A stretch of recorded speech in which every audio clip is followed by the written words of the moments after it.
100ಕ್ಕೂ ಹೆಚ್ಚು ಉಗ್ರರ ಹತ್ಯೆ, 9 ಏರ್ಬೇಸ್ ಢಮಾರ್. ಆಪರೇಷನ್ ಸಿಂಧೂರದ ಸಾಕ್ಷ್ಯ ಕೊಟ್ಟ ಭಾರತ. ನೌಕಾಪಡೆ ಸಿದ್ಧತೆ ಕಂಡೇ ಕಂಗಾಲಾಗಿತ್ತು ಪಾಕಿಸ್ತಾನ.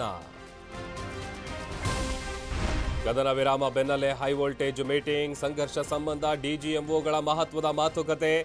ಇಂದು ಮಧ್ಯಾಹ್ನ ಭಾರತ ಪಾಕ್ ಮಧ್ಯೆ ಸಂಧಾನ ಸಭೆ.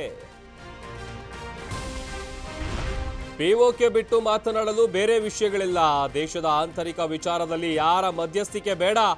ಅಮೆರಿಕಕ್ಕೆ ಪ್ರಧಾನಿ ಮೋದಿ ಸಂದೇಶ. ಭಯೋತ್ಪಾದನೆಯಲ್ಲಿ ಪಾಪಿ ಪಾಕಿಸ್ತಾನ ಭಾಗಿ. ವಿಶ್ವಸಂಸ್ಥೆಗೆ ಸಾಕ್ಷ್ಯ ನೀಡಲು ಭಾರತದಿಂದ ತಯಾರಿ. ಭದ್ರತಾ ಮಂಡಳಿ ಸಭೆಯಲ್ಲಿ ಪ್ರಸ್ತಾಪಿಸಲು ಸಿದ್ಧತೆ. ಭಾರತ ಪಾಕಿಸ್ತಾನದ ಮಧ್ಯೆ ಕದನ ವಿರಾಮ. ಗಡಿ ರಾಜ್ಯಗಳಲ್ಲಿ ಎಂದಿನಂತೆ ಜನಜೀವನ. ದಾಳಿ ಆತಂಕ ಹಿನ್ನೆಲೆ ಭದ್ರತಾ ಪಡೆಗಳ ನಿಯೋಜನೆ.